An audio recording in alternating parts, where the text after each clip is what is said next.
Eu quero saudar a todos os irmãos com a paz do Senhor Jesus e aos presbiterianos, boa noite.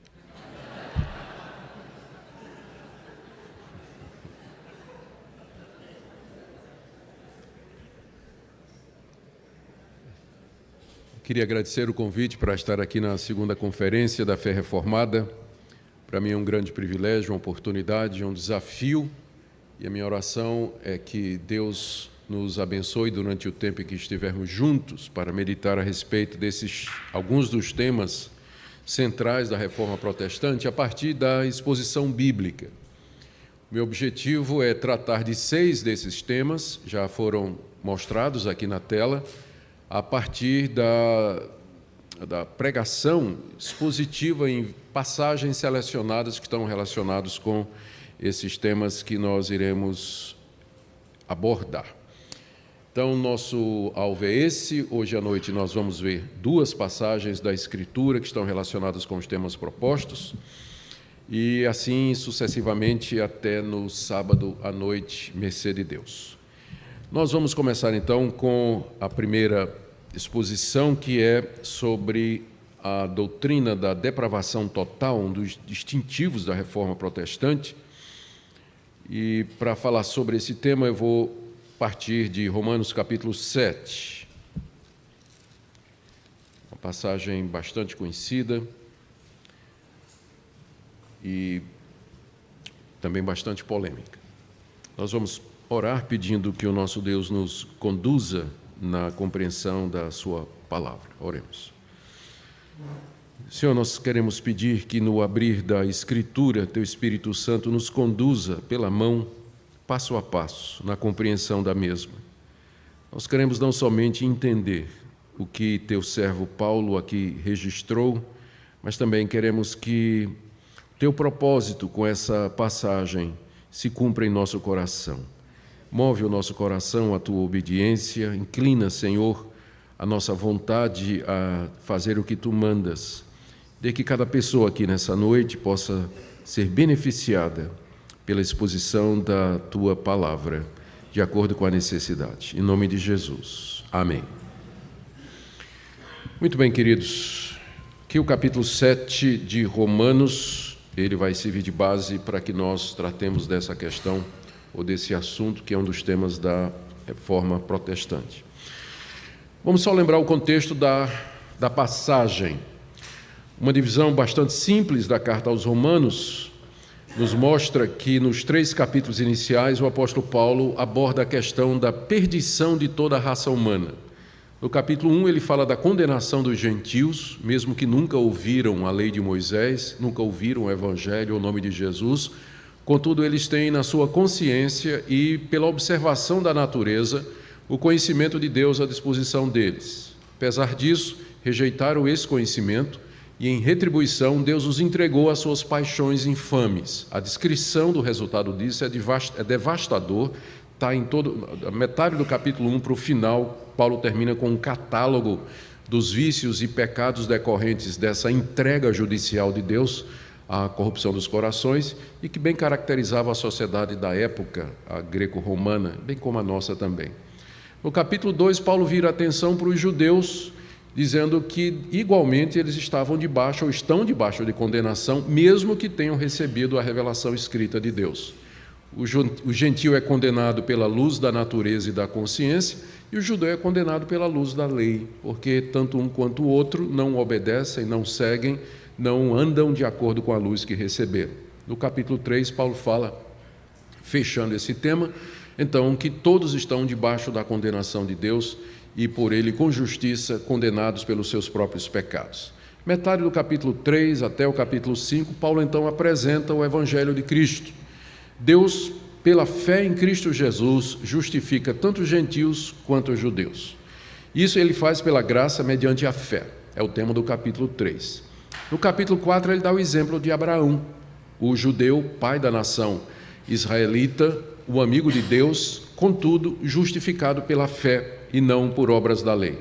No capítulo 5, também no capítulo 4, ele fala de Davi, que igualmente foi justificado pela fé. No capítulo 5, ele fala das bênçãos decorrentes da justificação pela fé, como, por exemplo, não há mais nenhuma condenação para aqueles que estão em Cristo Jesus. Estamos justificados pela fé e temos paz com Deus. E ainda no capítulo 5 ele faz um paralelo entre Adão e Cristo. Adão era o primeiro homem, representante da raça humana. Quando ele cai, a raça humana toda cai com ele. Em Adão, todos pecam, todos estão condenados. Cristo é o segundo homem, é o último homem, é o segundo homem, o último Adão, e em quem as pessoas, por Deus eleitas, recebem perdão e justificação. Se em Adão todos caem, em Cristo uma nova raça é iniciada. Adão é a porta de entrada da condenação, Cristo é a porta de entrada do novo céu e da nova terra, onde habita a justiça. Os dois são cabeça de raça.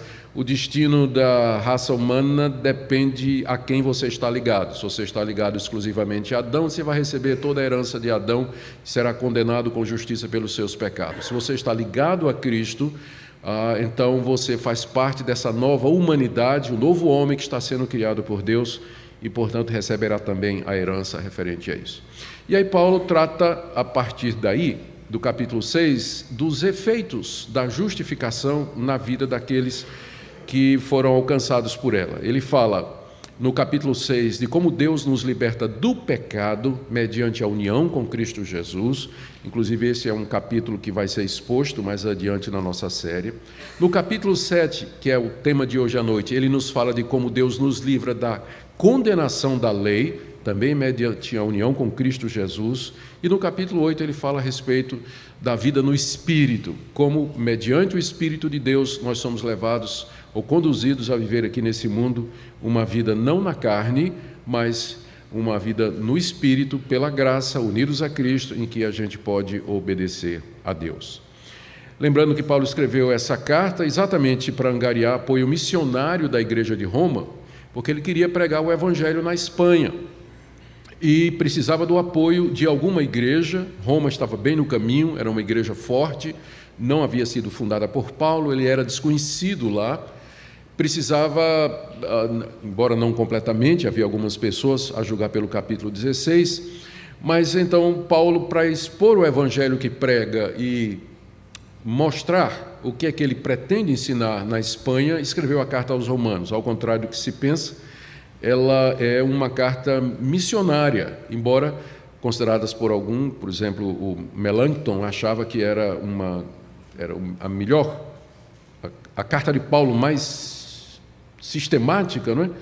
Mas, na verdade, é uma carta que Paulo escreve com o coração missionário. Ele quer a igreja se desperte para a necessidade da Espanha, ele quer o apoio deles, e para isso ele tem que explicar o evangelho que ele prega. Ao fazer isso, e aqui é importante para o ponto dessa noite, Paulo tem consciência que lá em Roma há questões relacionadas com a pessoa dele.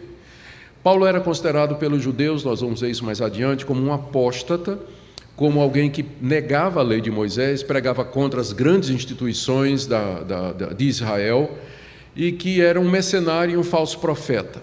Os judaizantes, que era o nome desses que perseguiam o apóstolo Paulo, em cada cidade onde Paulo plantava uma igreja, infiltravam essas acusações com o fito de minar a autoridade de Paulo e ganhar os seus convertidos para a fé judaica. Há exemplo disso na carta aos Gálatas, na carta aos Colossenses, alguma coisa disso nas duas cartas aos Coríntios. Então, em Roma, havia uma comunidade muito grande de judeus e Paulo sabe que uma vez em Roma, ele será questionado. Perguntas do tipo assim: por que você ensina que a lei não vale mais hoje? Por que você diz que Cristo é o fim da lei? Então, se a salvação é pela fé em Cristo, pela graça, por que Deus deu a lei? Você está dizendo que a lei é ruim? Qual o papel de Israel na história da redenção? Qual o papel da circuncisão? E Abraão? Enfim, todas essas perguntas seriam levantadas. Paulo antecipa essas questões que ele sabe que vai encontrar em Roma ao escrever essa carta. Então, a gente quase que pode dizer que Romanos é uma exposição do evangelho que Paulo pregava à luz das questões judaicas da sua época. Isso explica por que há tanta referência à lei, há tanta referência à circuncisão. Ele usa as personagens do Antigo Testamento, como Abraão, como Davi, que eram bem conhecidas, faz citações extensas do Antigo Testamento para justificar os seus pontos, e gasta uma parte enorme da carta, que vai do capítulo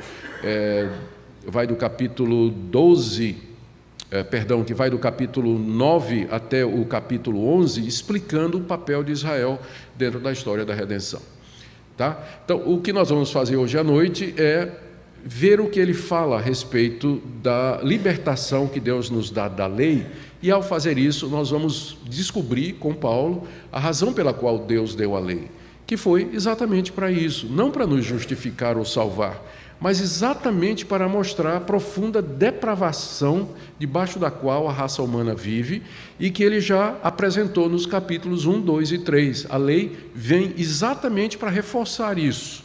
E esse é um ponto que foi muito destacado na Reforma Protestante, o efeito do pecado na raça humana, a ponto de que não há outra possibilidade de redenção, a não ser que Deus nos salve. A salvação tem que vir de fora, ela não pode partir de nós, exatamente porque nós estamos debaixo do pecado, debaixo da lei, presos à corrupção do nosso próprio coração. Capítulo 7 é um exemplo eloquente dessa depravação do nosso coração, que fica ainda mais revelada quando nós nos colocamos debaixo da lei de Moisés. Então, o esboço de Romanos 7 é relativamente simples. Numa primeira parte, que vai do verso 1 até o verso 6, Paulo ensina que o cristão não somente está morto para o pecado e vivo para Deus, mediante a união com Cristo na sua morte e ressurreição, que é um ponto que ele ensina nos capítulos anteriores, especialmente no 5 e no 6, mas o cristão também morreu para a lei. Morreu para a lei. Esse é o tema da primeira parte, versos de 1 a 6. A segunda parte é uma explicação, então, do propósito da lei, que ou seja, o alvo de Deus em nos dar a sua lei, santa e boa, foi caracterizar o pecado e condenar o pecado, de sorte que pecadores vivendo debaixo da lei agonizam debaixo do fracasso, da culpa e da morte, como Paulo descreve tão muito bem no capítulo 7, usando a primeira pessoa. Eu sei, mas não faço. Eu compreendo, mas não consigo. Eu tenho essa visão, mas eu não tenho forças. Não é? Então, ele está descrevendo exatamente o conflito do homem debaixo da lei, né? E, mais ou menos, dizendo do que é que o nosso livre-arbítrio é capaz. Bom, vamos lá. Observações preliminares aqui para nós entrarmos no capítulo 7. Bom, primeira coisa, a experiência... Eu tenho que fazer algumas observações porque esse capítulo ele é polêmico. Eu, às vezes, me arrependo de ter escolhido logo esse para falar de depravação total. Podia ter escolhido uma coisa mais fácil, né? Mas é que eu acho que é tão claro ali, Bom, vocês julguem depois. Bom, a experiência descrita por Paulo na parte final de Romanos 7 tem sido tomada por muitos como justificativa para uma vida de cai e levanta. Não poucas vezes você encontra alguém se justificando dizendo: ora, se nem o apóstolo Paulo conseguia fazer o que ele tinha vontade, quanto mais eu. Então, minha vida é isso mesmo, eu peco, levanto, umas vezes eu acerto, outras vezes eu erro, igual a Paulo lá em Romanos 7. Onde ele está falando, eu sei, mas não consigo, eu quero, mas não posso. A má notícia que eu tenho para dar a você nessa noite é que o conflito de Romanos 7 não é um conflito da vida cristã normal. Paulo está descrevendo ali uma pessoa debaixo da lei que desconhece a graça de Deus. E se você prestar atenção em Romanos 7, não é um conflito, tipo assim, um dia ele acerta e um dia ele erra. Uma vez ele faz o certo e uma vez ele faz o errado. Não, ele erra o tempo todo. Ele nunca faz nada certo. Então, está muito longe de descrever a experiência cristã verdadeira que ele expõe no capítulo 8. Não é? Se você anda no Espírito, você não vai cumprir o que a carne diz. Até no capítulo 6 ele diz, vocês já foram libertos da escravidão do pecado. Então, o capítulo 7 ele tem como alvo não colocar o paradigma da vida cristã para que nós nos justifiquemos dos nossos fracassos e do nosso padrão subcristão. Mas ele tem como alvo mostrar o papel da lei. Para que a lei foi dada? E ela foi dada exatamente para reduzir-nos à impotência. E para que nós possamos gritar lá no final do capítulo 7, quem me livrará do corpo dessa morte? Então, essa é a primeira coisa que a gente tem que observar aqui. Segunda coisa, é importante em seguida acrescentar que nós não estamos negando a realidade do conflito no crente. Há de fato um conflito no cristão. Há de fato um conflito no cristão. Nós não negamos isso. Nós não estamos falando aqui de perfeccionismo, ou não estamos falando aqui de um momento na vida cristã em que você vai chegar a um ponto de maturidade em que você não vai experimentar nenhuma queda ou erro ou cair em tentação. Infelizmente, até o último dia da nossa vida, nós vamos estar brigando com a carne, com a nossa natureza, contra o pecado que habita em nós. Eu não estou negando a existência desse conflito. O que eu estou querendo dizer é que Romanos 7 não descreve esse conflito. Você vai encontrar esse conflito, por exemplo, em Gálatas, capítulo 5, onde Paulo fala o fruto do Espírito versus as obras da carne. E ele diz claramente, ali ele fala do conflito que existe. Então, se a gente quer falar do conflito que experimentamos diariamente na luta para fazer a vontade de Deus, contra a tentação, lutando, então Gálatas capítulo 5 é um bom lugar para começar. Mas Romanos 7 não está descrevendo o que a gente chamaria uma experiência cristã. Não é aquilo a vida normal do crente que está descrito lá em Romanos capítulo 7 e, portanto, ele não pode ser usado como desculpa para uma vida no pecado. Paulo havia feito várias declarações a respeito da lei de Deus em Romanos de 1 a 6. Ele tinha dito, por exemplo, nos capítulos 2 a 4, que as obras da lei não justificam o pecador diante de Deus. No capítulo 5, verso 20, ele diz que a lei veio para aumentar o pecado. Ele está se referindo ao fato da concessão da lei a Israel, mediante Moisés, no Monte Sinai. E que o crente agora, em virtude da união com Cristo, ele não está debaixo da lei, capítulo 6, de 14 a 15. Ele tinha dito essas coisas. E isso, obviamente, essas expressões de Paulo, obviamente, levantaram várias objeções que ele sabia que ele teria que responder, não é? Que era preciso explicar esses pontos melhor, especialmente diante das acusações feitas pelos seus adversários.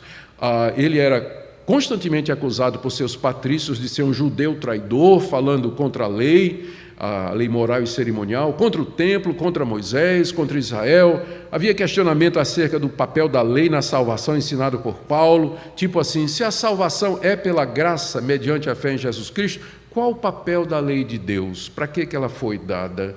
E Romanos 7, então, é a resposta que Paulo dá a essas questões. Bom, isso à guisa de introdução, vamos então para o texto. E vamos começar aí, verso 1 até o verso 6, quando Paulo explica que o cristão está morto para a lei. No capítulo 6 ele fala que o cristão está morto para o pecado. Aqui no 7 ele fala que o cristão está morto para a lei. Vamos ler. Porventura ignorais, irmãos, pois fala aos que conhecem a lei, que a lei tem domínio sobre o homem toda a sua vida. Ora, a mulher casada está ligada pela lei ao marido enquanto ele vive, mas se o mesmo morrer, desobrigada ficará da lei conjugal. De sorte que será considerada adúltera se, vivendo ainda o marido, unir-se com outro homem. Porém, se morrer o marido, estará livre da lei e não será adúltera se contrair novas núpcias. Assim, meus irmãos, também vós morrestes relativamente à lei, por meio do corpo de Cristo, para pertencerdes a outro, a saber, aquele que ressuscitou dentre os mortos, a fim de que frutifiquemos para Deus. Porque quando vivíamos segundo a carne, as paixões pecaminosas, postas em realce pela lei, operavam em nossos membros, a fim de frutificarem para a morte. Agora, porém, libertados da lei, estamos mortos para aquilo a que estávamos sujeitos, de modo que servimos em novidade de espírito e não na caducidade da letra. Versos de 1 a 4, Paulo faz uma analogia entre a relação que temos com a lei e um casamento. A história é mais ou menos o seguinte: você imagina uma mulher, imagina um casal. O homem é um perfeccionista, ele gosta de tudo no lugar.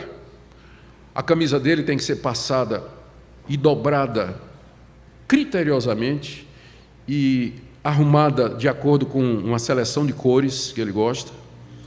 A comida dele tem que ser feita numa certa temperatura e com certo tempero, não pode errar nisso, não pode queimar o arroz, não pode. Os objetos na casa são dispostos milimetricamente, simetricamente, tudo muito certinho. e a mulher dele é um desastre. A mulher, ela tropeça, ela se esquece do que é como o marido gosta, ela não tem capacidade, e quando o marido chega em casa, é sempre a mesma coisa. Você não presta para nada, você não faz nada errado, nada certo, você não faz do jeito que eu quero, você sabe que não é assim que eu quero, e você todo dia é a mesma coisa. Então, esse casamento é uma tortura para aquela mulher. Ela se esforça o mais que ela quer para ajudar o marido, mas o marido, além de perfeccionista, ele não ajuda. Ele critica, ele condena, ele aponta os erros, ele diz que está tudo errado. E aquela mulher, então, começa a pensar em outro homem. Ela começa a pensar numa outra pessoa. E aquele outro homem, ele é tão exigente quanto o seu atual marido, mas ele ajuda, ele encoraja, ele compreende, ele perdoa. E aí ela começa a pensar no outro, mas ela não pode se casar com o outro porque ela está ligada pelo casamento ao seu atual marido, e ela vive um conflito. Como é que ela pode pertencer àquele homem se ela está ligada ao marido? Se essa fosse a novela da Globo, você já sabe qual é o desfecho, não é? Qual era? Matar o marido, né? Não é matar o marido? Matar o marido, ela ficaria livre e casaria com outro. Mas nesse drama, que quem escreveu foi o apóstolo Paulo, quem morre é a mulher. Resolveu o problema ou não? Ela morreu. E uma vez que ela morreu, o casamento dela acabou. E agora ela pode ser do outro. Vocês já entenderam aqui o drama, não é? O que é que a analogia representa? Quem usa essa figura é Paulo aqui, dos versos 1 a 4. A mulher somos nós. Nós estamos casados com a lei desde que nós nascemos, é o que ele diz aqui, ó. Verso 1, não sabeis que a lei tem domínio sobre o homem toda a sua vida? A gente nasce debaixo da lei de Deus e por ele, unidos à lei de Deus e pela lei, então, condenados. A lei é o marido perfeccionista, que fica dizendo, é isso, e não pode errar. Não pode errar. A lei condena, ela mostra o erro, ela aponta o resultado, as consequências, e ela não ajuda, ela não salva, ela não socorre, ela não apoia, dela não vem nenhuma perspectiva de mudança ou de redenção. O outro é Cristo. E nós queremos pertencer a Cristo, que é tão exigente como a lei. Na verdade, ele diz que até que é mais, não é? Só que ele me salva, ele me redime, ele me perdoa, ele me ajuda. Mas como é que eu posso pertencer a Cristo se eu estou ligado à lei? Enquanto eu estou vivo, eu estou debaixo da lei. A solução de Deus para esse dilema não foi tirar a lei, mas foi nos tirar de debaixo da lei, pela morte com Cristo. Quando Cristo morreu na cruz, ele não somente estava derramando sangue pelos nossos pecados, mas ele estava nos representando, e ali nós morremos com ele. E pela união com Cristo, nós estamos agora mortos para a lei e podemos viver para Deus, como ele diz aqui, é o verso 4. No verso 3 ele diz que se a mulher será considerada adúltera se vivendo ainda um marido, unir-se com outro homem. Porém, se morrer o marido, estará livre da lei e não será adúltera se contrair novas núpcias. A gente pensa que vai ser esse o resultado. Aí no verso 4, Paulo reverte, vem com a solução que a gente não pensa, né? Assim, meus irmãos, vós morrestes com relação à lei, por meio do corpo de Cristo, para pertencerdes a outro, a saber, aquele que ressuscitou dentre os mortos, a fim de que frutifiquemos para Deus. Essa é a solução de Deus para nos livrar de debaixo da lei. A nossa união com Cristo. Morremos para a lei. Estamos mortos para ela. Ela não pode mais nos condenar. Ela não pode mais nos aprisionar. Eu agora posso servir a Deus de uma outra forma que não pela tentativa de obedecê-lo seguindo os preceitos da lei. E aí, no versos 5 e 6, não é? Paulo descreve então dois modos de existência a partir daquilo que ele falou. No verso 5, ele diz: porque quando vivíamos segundo a carne, viver segundo a carne é viver casado com a lei, debaixo da lei, é a mesma coisa. Quando vivíamos segundo a carne, debaixo da lei, as paixões pecaminosas postas em realce pela lei operavam em nossos membros a fim de frutificarem para a morte. Então aqui ele está descrevendo o que é que significa aquele primeiro casamento, viver debaixo da lei, agarrado a esse marido, né? Então o que é isso? Quanto mais o marido diz, você não fez isso, você não fez aquilo, mais a mulher percebe que ela é uma desastrada, mais ela percebe os erros dela, não é? Então as exigências da lei operavam em nossos membros a fim de frutificarem para a morte. Então, viver debaixo da lei ou viver na carne é a vida desse mundo, do mundo presente, do século atual. E Paulo reduz aqui a humanidade toda a esse denominador comum. Aqui ele está expressando o que é a vida do homem natural, ou judeu ou gentil, que não conhece a graça de Deus. Ele está como que preso por esse casamento, não é? Onde ele não consegue agradar nem se redimir. Agora, no verso 6, ele apresenta um outro sistema.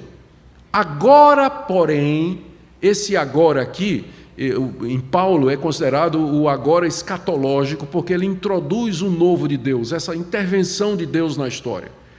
O que Deus fez diante dessa situação? O agora representa a vinda de Cristo e a revelação do mistério de Deus, que é Cristo em nós, e de como unidos a Ele nós podemos viver uma vida nova.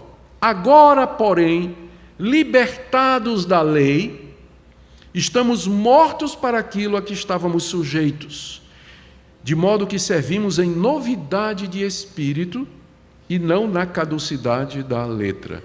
A minha tradução atualizada colocou espírito aqui com E minúsculo. Vocês sabem que a tradução de espírito sempre é um problema, porque não havendo maiúsculo no grego, e a palavra pneuma em grego tanto pode significar o espírito de Deus quanto espírito humano, e resta ao tradutor olhar o contexto e definir se é o espírito de Deus, a quem Paulo se refere, ou outros autores, ou espírito humano. No caso aqui, os tradutores da atualizada entenderam que se refere ao espírito humano. Eu entendo que a melhor opção teria sido E maiúsculo. Paulo está contrastando aqui a vida na carne com a vida no espírito, que é o ponto do capítulo 8.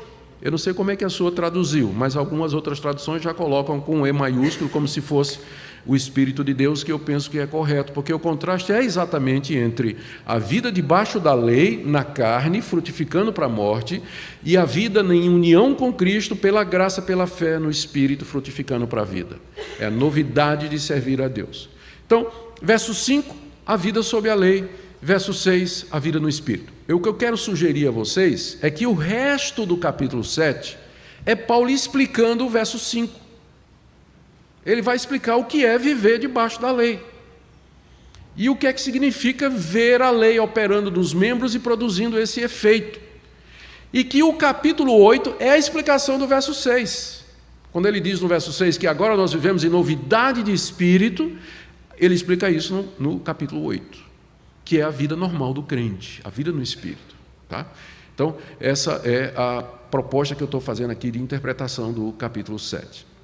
Então, primeira parte, a analogia do casamento. Estamos presos à lei, mas unidos a Cristo, estamos libertos dela como princípio de existência e podemos servir a Deus por um novo princípio e novidade de vida, guiados pelo Espírito de Deus, frutificando para a glória de Deus. Paulo agora retoma o verso 5, e ele vai explicar o que é que significa viver debaixo da lei, do verso 7 até o verso 25, que é o restante da nossa passagem. Vamos começar de 7 a 13, onde Paulo fala do propósito da lei. Deixa eu ler aqui a passagem. Que diremos, pois? É a lei pecado? Porque ele acabou de dizer que a gente tem que morrer para a lei, né? Então, mas peraí, a lei é tão ruim assim? A lei produz pecado? É isso que você está dizendo, Paulo? Resposta dele: de modo nenhum, mas eu não teria conhecido o pecado senão por intermédio da lei, pois não teria eu conhecido a cobiça se a lei não dissera, não cobiçarás. Mas o pecado, tomando ocasião pelo mandamento, despertou em mim toda sorte de concupiscência, porque sem lei está morto o pecado. Outrora sem a lei eu vivia, mas sobrevindo o preceito, reviveu o pecado e eu morri. E o mandamento que me fora para a vida, verifiquei que este mesmo se me tornou para a morte. Porque o pecado, prevalecendo-se do mandamento, pelo mesmo mandamento me enganou e me matou. Por conseguinte, a lei é santa e o mandamento santo e justo e bom. Antes da gente entrar na interpretação da passagem, a gente tem que tratar de uma questão que para alguns é essencial. Quem é o eu dessa passagem aqui? Porque, veja, verso 7. É a lei pecado? Resposta: de modo nenhum, mas eu não teria conhecido o pecado senão por intermédio da lei. Eu não teria conhecido a cobiça se a lei não disser, não cobiçarás. Mas o mandamento tomando ocasião mas o pecado tomando ocasião pelo mandamento despertou em mim. Verso 9, outrora sem lei eu vivia. Verso 10, o mandamento que me fora para a morte. De quem Paulo está falando aqui? Quem é esse eu, me? Ele fala como se fosse uma experiência dele. E aí vem a grande pergunta: em que momento da vida de Paulo aconteceu isso aqui? Ele está descrevendo, o que ele está dizendo aqui? Ele está dizendo que teve uma época em que ele vivia sem lei. E um dia a lei chegou, e ele disse: que coisa maravilhosa, essa lei vai me dar vida. Só que aí, quando ele começou a querer viver debaixo da lei, ele percebeu que a lei que fora dada para a vida, na verdade, estava produzindo morte. Em que situação da vida do apóstolo Paulo isso se encaixa? Tentativas. Primeiro, Paulo não está falando dele, está falando de Adão lá no jardim. Fora de cogitação. Está muito fora do contexto isso aqui, e o leitor normal não perceberia isso. Segundo, ele próprio, aos 13 anos, tem o Bar Mitzvah, em que o judeu era considerado emancipado, entrava na maturidade, começava a participar da sinagoga, com todas as suas cerimônias e tudo mais. É o momento em que ele debutava como judeu praticante. E ali ele recebia a lei, ou recebia as instruções da lei e tudo mais. Será que Paulo está se referindo a esse momento em que ele era uma criança judia e aos 13 anos, ali naquela experiência, ele recebeu a lei como se fosse meio de vida e depois ele percebeu que era, na verdade, um caminho para a morte? Ou então alguns acham: isso aqui foi o seguinte, Paulo está descrevendo o que ele sentiu quando ele ouviu a pregação de Estevão. Lembra que ele estava lá quando Estevão foi apedrejado? Ele estava até segurando a roupa do pessoal que apedrejava. Então aquela pregação de Estevão mexeu com Paulo e ele entrou num conflito constante que já existia, na verdade. Paulo era um fariseu atormentado porque ele queria agradar a Deus e não conseguia debaixo da lei. O sermão de Estevão agravou e no caminho de Damasco veio a crise e Cristo aparece para dar solução. Só que essa figura psicológica de Paulo como um judeu atormentado desmente tudo o que ele diz nas cartas dele a respeito do seu passado. Ele diz que era um fariseu satisfeito. Ele diz que ele pensava que estava fazendo um favor a Deus matando os judeus. Ele diz que seguiu religiosamente as tradições dos seus pais. Ele se orgulha na sua tradição de ter sido um discípulo de Gamaliel. Não há nada nas cartas de Paulo que justifique a figura de um fariseu se sentindo deprimido porque não conseguia guardar a lei. Ao contrário, como dizia já um estudioso conhecido, Paulo tem uma consciência robusta com relação ao seu passado. Ele diz inclusive que ele sempre teve boa consciência, escrevendo lá a Timóteo. Então essa figura do Paulo, no caminho de Damasco, se sentindo culpado, não bate com o que a gente conhece, não. Então, talvez a opção que traga menos problema é que Paulo aqui ele está usando o eu retórico. Ele está falando eu como uma figura de linguagem para dar mais vividez ao que ele está descrevendo. Ele está aqui, na verdade, se colocando como um judeu lá no deserto, no dia em que Israel recebeu a lei de Moisés e tentou viver essa lei durante 40 anos e só fracassou. Aqui faz sentido, por quê? Porque ele cita, inclusive, um dos mandamentos, explica porque ele diz que teve um período na vida dele em que ele não tinha lei, que era quando Israel estava no Egito, antes que a lei foi concedida, e explica o conflito aqui. Vamos ler de novo, agora imagine que o eu é Paulo descrevendo aquele judeu lá no deserto, no momento, depois dele ter recebido a lei. É a lei pecado? De modo nenhum, mas eu não teria conhecido o pecado senão por intermédio da lei. Quando eu estava lá no Egito, preso como faraó, debaixo de Faraó, vivia sem lei, não tinha lei. A lei não tinha sido dada. Pois eu não teria conhecido a cobiça se a lei não dissera, não cobiçarás. Aí veio a lei, e o resumo da lei é exatamente esse mandamento, não cobiçarás. E o pecado, tomando ocasião pelo mandamento, despertou em mim toda sorte de concupiscência, porque sem lei está morto o pecado. Outrora sem a lei eu vivia, lá no Egito. Mas sobrevindo o preceito lá no Sinai, reviveu o pecado e eu morri. E o mandamento que me fora para a vida, que eu recebi lá no Monte Sinai, como se fosse o caminho da vida, esse mesmo se me tornou para a morte. É a história desastrada de Israel, 40 anos no deserto, quebrando todos os mandamentos repetidamente. Porque o pecado, prevalecendo-se do mandamento, pelo mesmo mandamento me enganou e me matou. Por conseguinte, a lei é santa e o mandamento santo, justo e bom. Então, Paulo está respondendo à pergunta: a lei, então, é pecado? Resposta de Paulo: não, mas ela foi dada para mostrar o pecado. Ela foi dada para caracterizar o pecado. E ele explica esse ponto usando esse recurso de retórica, se colocando como o judeu lá no deserto depois de ter recebido a lei. Bom, feito isso, é importante aqui agora a gente dizer que essa descrição que Paulo faz é da perspectiva pós-conversão a Jesus Cristo. Deixa eu explicar isso aqui, como é que funciona. E tem que ser bem rapidinho por causa do nosso tempo. Eu me converti aos 22 anos de idade. Aos 22 anos de idade, a graça de Deus me alcançou. Então, durante aquele tempo, eu tinha sido criado na igreja evangélica, então muita gente queria me converter. Quando eu me desviei da igreja aos 14 anos e tudo, fui para o mundão, como a gente diz aí. E aí todos os amigos da família que eram evangélicos vieram atrás de mim, tentando converter Augustus, porque eu era o terror lá da família, era a ovelha negra da família. Então o pastor vinha conversar comigo, e geralmente a abordagem do pastor, ou dos amigos que vinham me evangelizar, era o seguinte: eu sei que você não é feliz. Eu sei que você não é feliz, Augusto, com a vida que você está levando. Eu disse, mas, peraí, meu amigo, acho que você está muito enganado. Eu gosto de beber, gosto de farrear, gosto de viver a vida que eu estou vivendo. Você está muito enganado, eu só estou muito satisfeito com a minha vida. Não, no fundo eu sei que você é infeliz. Não, eu não sou infeliz, não. Eu gosto mesmo de beber, de cachaça, de mulher, de farra, eu gosto disso. Não estou infeliz, não.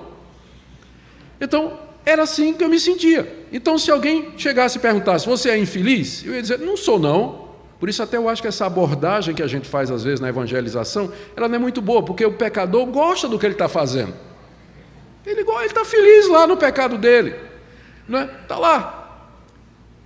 Depois que a graça de Deus me alcançou, quando eu tinha 22 anos, eu olhei para o meu passado, agora da perspectiva do que é alegria, do que é paz e do que é valioso, e eu pude ver que naquela época, de fato, havia uma infelicidade básica no meu coração, que eu tentava sufocar fazendo essas coisas, só que na época não me era percebido isso.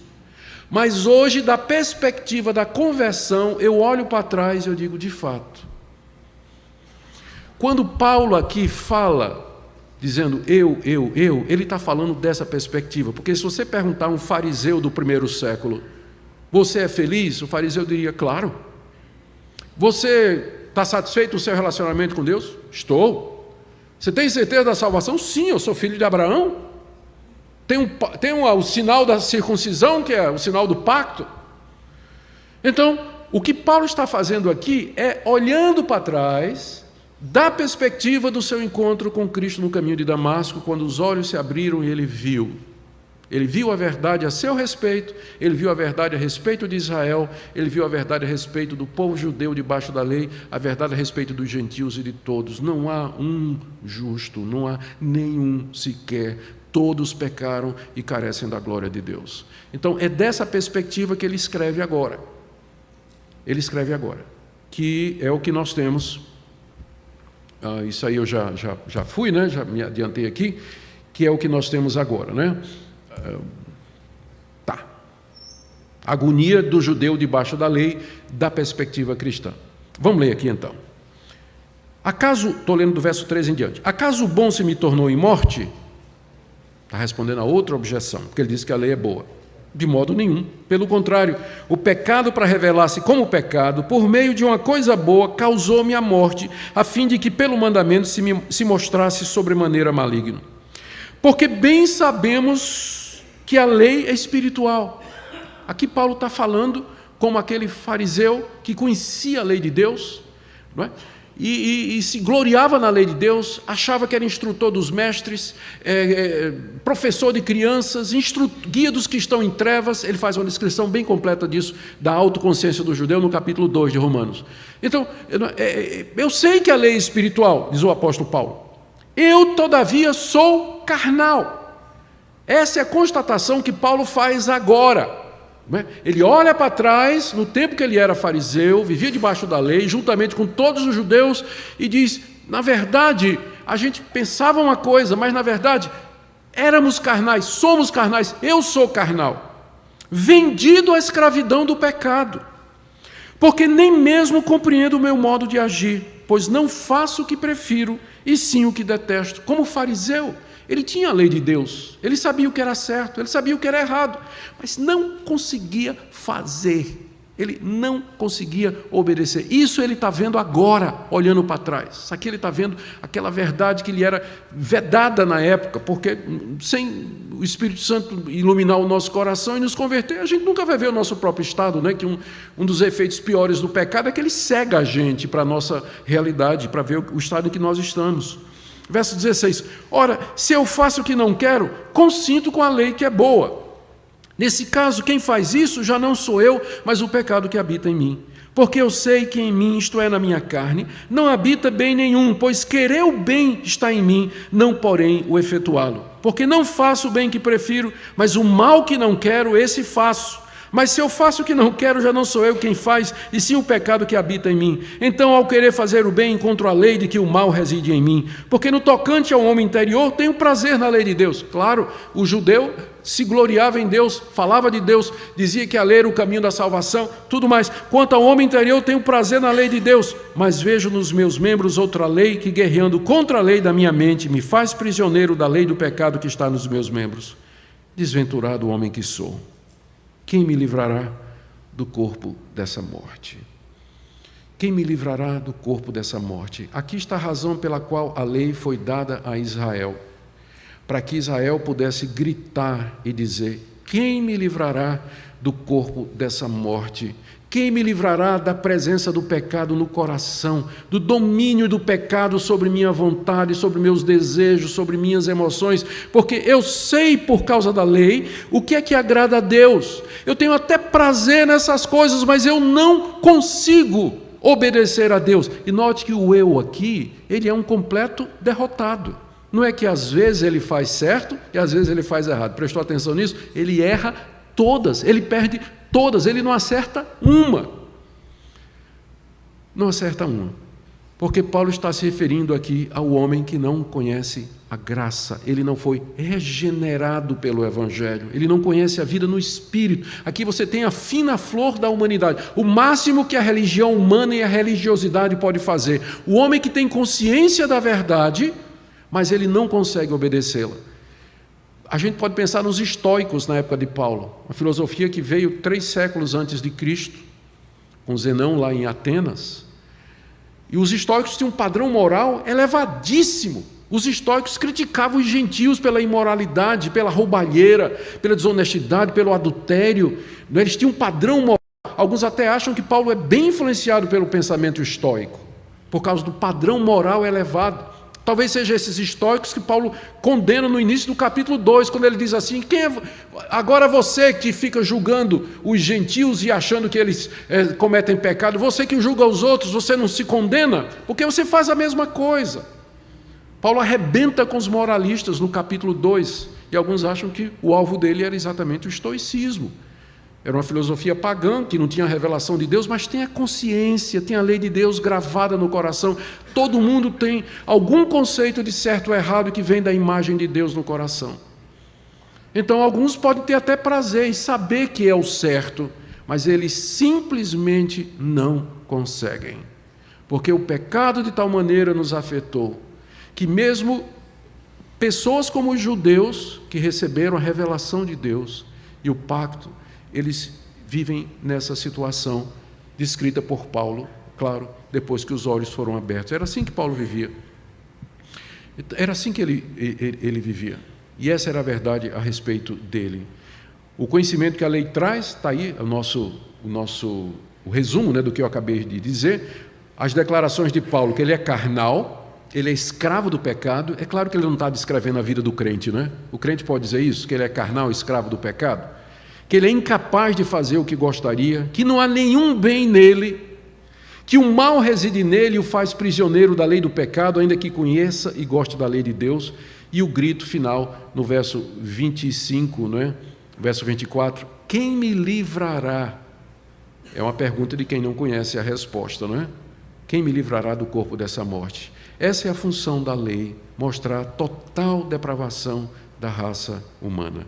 Essa passagem aqui do verso 25, o início do verso 25, graças a Deus por Jesus Cristo, nosso Senhor, eu até coloquei entre parênteses aqui na minha Bíblia, isso aqui já é o apóstolo Paulo sussurrando no ouvido do eu. Eu já sei a resposta, mas só vou dizer no capítulo 8. Né? Graças a Deus por... Quer ver, se você colocar um parênteses aí, tira. Graças a Deus por Jesus Cristo, nosso Senhor. Você vê como faz, a sequência fica clara, né? Verso 24, desventurado homem que sou, quem me livrará do corpo dessa morte? De maneira que eu, de mim mesmo, com a mente, sou escravo da lei de Deus, mas segundo a carne, da lei do pecado. Lá no meio, Paulo não aguenta esperar e diz, graças a Deus por Jesus Cristo.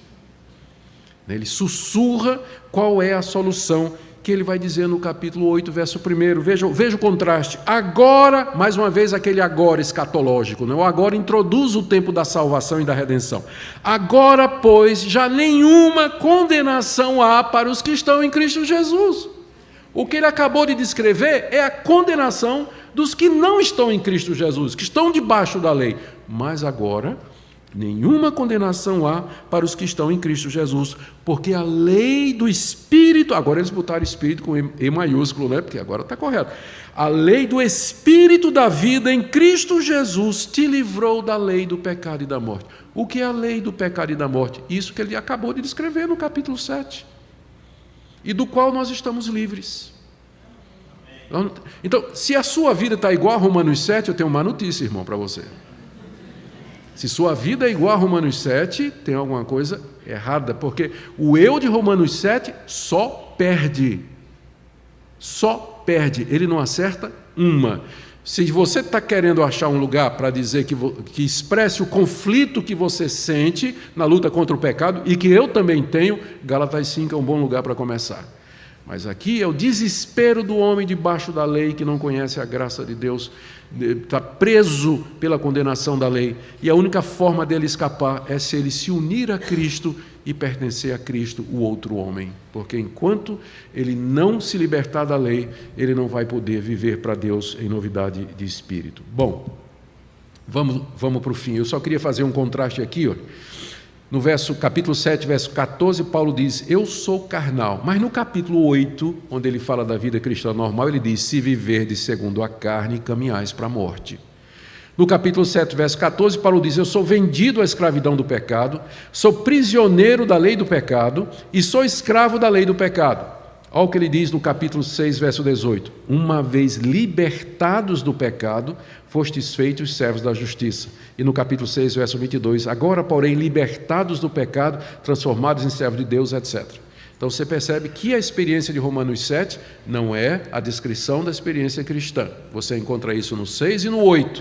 Mas no 7 é um parênteses para descrever o papel da lei e mostrar a depravação total de nosso coração, que é um dos pontos principais da reforma protestante, muito embora eu sei que nem Lutero nem Calvino usaram Romanos 7 para falar a respeito da depravação total. Eles entendiam isso aí como uma demonstração realmente da profundidade do pecado em nosso coração. Mas isso ficou para os que vieram depois, não é? Para usar esse capítulo também desta forma. Então, deixe-me terminar. A experiência aqui descrita é de constante derrota e fracasso, não de quedas e vitórias ocasionais, é um retrato da total impotência para fazer o bem e o certo e para resistir ao pecado. O quadro não combina com o retrato que temos de Paulo em suas cartas no livro de Atos, nem o que ele ensina em Romanos 6 sobre a libertação do domínio do pecado. O que é que Paulo descreve aqui? A derrota que vive, aqui é importante, estamos concluindo, a derrota que vive todo aquele que desejar agradar a Deus por suas próprias forças mediante o que é requerido pela lei. Primariamente, Paulo se refere, já vimos, àqueles judeus que nunca compreenderam o alvo da lei e queriam se salvar pelas obras da lei. Segundo, pode ser aplicado aos descrentes que têm elevados padrões morais e que são honestos consigo mesmos, como, por exemplo, os estoicos, ou gente de elevado padrão moral, que não é cristão, mas que eles têm consciência de que eles não conseguem fazer tudo aquilo que a própria consciência diz para eles que é certo. E, antes disso... e agora, finalmente, nós podemos fazer uma aplicação de que essa passagem de Romanos 7 pode ser aplicada para crentes que ainda não aprenderam a viver a morte para o pecado e para a lei mediante a união com Cristo. Deixa eu explicar isso aqui para não parecer que eu estou me contradizendo. Romanos 7 não está expressando uma experiência cristã normal. Mas, se você tentar se justificar diante de Deus, se santificar diante de Deus, obter méritos diante de Deus, pelo seu esforço, pela sua competência, pela sua vontade própria, pelo seu domínio pessoal, imediatamente você vai ficar debaixo da lei. E você vai ver que todos os seus melhores esforços e tentativas nunca atingirão um padrão que seja aceitável diante de Deus. A prova disso são as resoluções que você fez no dia 31 de dezembro para esse ano e que você já quebrou todas elas. E não cumpriu nenhuma delas completamente. Todo ano, né? A gente faz resoluções, a gente faz votos, faz promessas, toma decisões e tudo só para ser nocauteado ali na frente pelo pecado. Então, por que muitos cristãos vivem uma vida subcristã? Peca, confessa, não quebra o círculo vicioso do pecado, exatamente porque eles estão vivendo como se estivesse debaixo da lei. O princípio não é esse do esforço pessoal, da minha justiça ou da minha tentativa, mas o princípio é da minha união com Cristo e ressurreição com Ele. E é dessa união com Ele que vem o poder do Espírito Santo, para que eu possa viver uma vida de acordo com o padrão de Deus e dar fruto para a vida eterna, e não mais servir, entregar os meus membros como instrumento do pecado. Nosso coração é tão depravado quanto isso aqui, não é? E, por isso, há necessidade de viver debaixo da graça de Deus. Pronto. Aqui são só os temas que eu já dei para vocês, eu estou só aqui fechando. Aqui uma conclusão que é uma explicação, uma aplicação. Primeiro, os que ainda não perceberam a seriedade e a gravidade de escravidão ao pecado. Um dos efeitos do pecado em nós é que ele cega, para que a gente não consiga, ele avaria o nosso GPS moral. A gente não consegue discernir. A bússola moral, ela fica viciada. A lei de Deus, ela é dada para mostrar a profundidade da corrupção do nosso coração e a necessidade que nós temos de união com Cristo e viver pelo Espírito. Gente vivendo debaixo da lei na escravidão do pecado e pensa que é uma experiência normal cristã, não é. A vida cristã normal não está descrita em Romanos 7, mas em Romanos 8, vida no Espírito. Talvez você tenha lutado para vencer a prática pecaminosa com suas próprias forças e tenha clamado, miserável homem que sou. Que coisa boa! Se você está gritando, miserável homem que sou, você está a caminho de Romanos 8. Você está no fim de Romanos 7, a caminho de Romanos 8. Então, se você está gritando isso, então, amém. É só mais um passo. É você compreender, de fato, a graça de Deus mediante Jesus Cristo no seu coração. Assim como nós recebemos a Cristo pela graça, mediante a fé, também andemos nele. E dele, e somente do Cristo exaltado, é que vem o poder para vencermos o pecado em nossa vida. Amém. Nosso Deus, te damos graças porque o Senhor nos libertou da lei. Te damos graças porque, unidos a Cristo, te servimos por um novo princípio e novidade de vida. Te damos graças porque tua lei, santa, justa e boa, ela não passou. O Senhor nos tirou de debaixo dela, mas ela continua a mostrar o nosso pecado e também de que maneira nós devemos te agradar. Pedimos que essa palavra seja abençoadora no coração de todos aqui presentes. Em nome de Jesus. Amém.